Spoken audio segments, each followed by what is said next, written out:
Alors Michel, prêt pour la présentation devant le grand patron dans 20 minutes? Une présentation devant le grand patron, dans 20 minutes. Ah non, moi on m'avait pas dit. Ah, eh ben bon courage hein.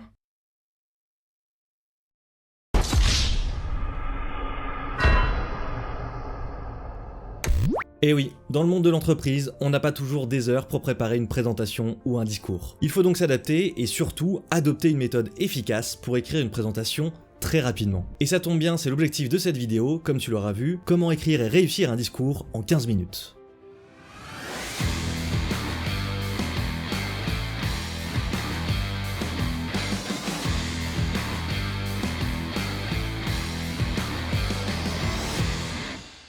Cher ami orateur, bonjour. Depuis que j'exerce le métier de formateur en prise de parole en public, j'ai travaillé avec de nombreuses entreprises dont j'ai formé les cadres, les salariés ou les dirigeants. Et il y a une chose dont je me suis bien rendu compte, c'est qu'ils n'ont pas toujours le temps de s'arrêter longuement sur un discours. J'ai donc développé une méthode qui permet d'écrire très rapidement une prise de parole, d'en avoir les grandes lignes, afin de ne pas se retrouver sans mots devant un client ou devant ses supérieurs. Je suis Jean-Corentin Poisson, coach, formateur et enseignant en prise de parole et rhétorique, et aujourd'hui je vous présente ma méthode pour écrire et réussir un discours en 15 minutes top chrono.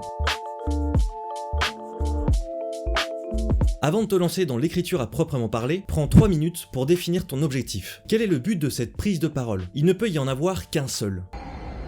Il ne peut en rester qu'un.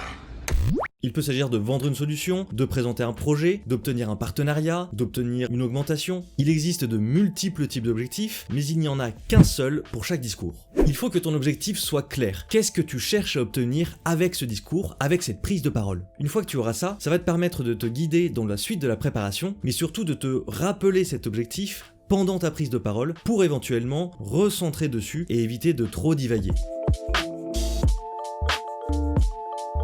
La deuxième partie est la plus longue. Tu vas prendre au moins une dizaine de minutes pour construire ton plan. Quelles sont les différentes étapes que tu vas suivre dans ta prise de parole? J'adore quand un plan se déroule sans à-coups.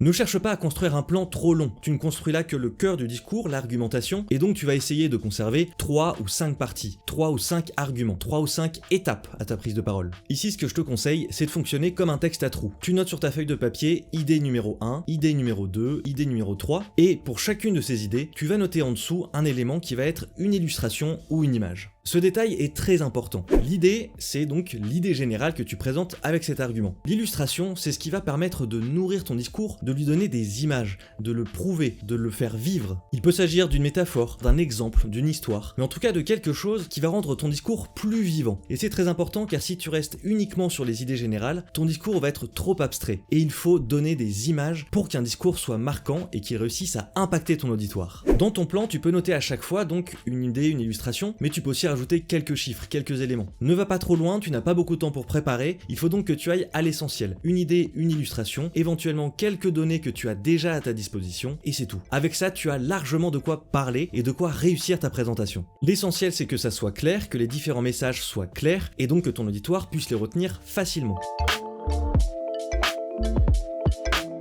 La troisième et dernière étape de cette méthode, il s'agit de définir ton exorde et ta péroraison. L'exorde et la péroraison, ce sont l'introduction et la conclusion du discours. Ces deux étapes sont très importantes puisque c'est là que tu vas te lancer et que tu vas donner ensuite la dernière image. Donc dans l'introduction, dans l'exorde, tu dois réussir à capter l'attention de ton auditoire et lui faire tout de suite comprendre l'importance de ce qui va suivre. Et dans ta péroraison, tu vas devoir faire ton appel à l'action. Tu vas devoir donner le message le plus important. Qu'est-ce que ton auditoire doit faire après cette présentation si tu as réussi à le convaincre? Et c'est aussi la dernière image que tu vas donner de toi, elle va donc avoir un impact très fort sur la prise de décision de ton auditoire. Pour la construction du plan, je te disais de ne pas écrire de phrases, d'écrire juste la structure. Là, tu peux éventuellement écrire des phrases complètes, puisque l'exorde et la péroraison sont très courts, ce sont vraiment juste quelques phrases, mais ils sont très importants. C'est vraiment essentiel de les réussir. Donc là, ça va être plus important, la forme est un peu plus importante, tu vas donc pouvoir vraiment écrire tout. Ça n'est pas obligatoire, mais c'est une possibilité. Sinon, tu peux aussi, comme pour le plan qu'on a écrit juste avant, te contenter d'écrire l'idée principale de ton exorde et de ta péroraison. L'essentiel, c'est que ça soit impactant pour que tu arrives à convaincre, à marquer ton auditoire, qu'il retienne ta présentation et qu'il puisse être convaincu d'agir après t'avoir écouté.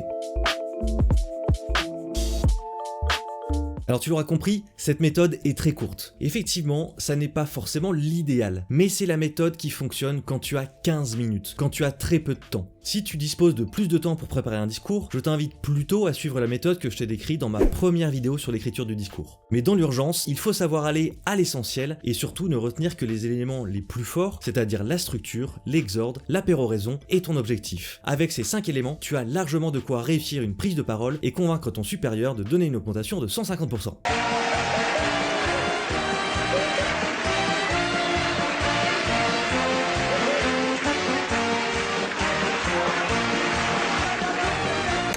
Donc avec ces deux méthodes, plus d'excuses, tu vas réussir toutes tes prises de parole. Si cette vidéo t'a plu, pense à t'abonner pour en découvrir plus sur la prise de parole. Et dis-moi également en commentaire s'il t'est déjà arrivé d'avoir des prises de parole que tu avais dû préparer en un temps aussi bref. Je suis curieux de savoir un peu en entreprise si ça vous arrive si souvent que ça, ou si c'est vraiment anecdotique. En tout cas, d'ici la prochaine vidéo, je te souhaite une très bonne journée ou une excellente soirée. Et d'ici là, n'oublie pas les 3 clés pour développer une parole impactante et convaincante. Étudier, observer et pratiquer. Salutations cher ami, et à la prochaine.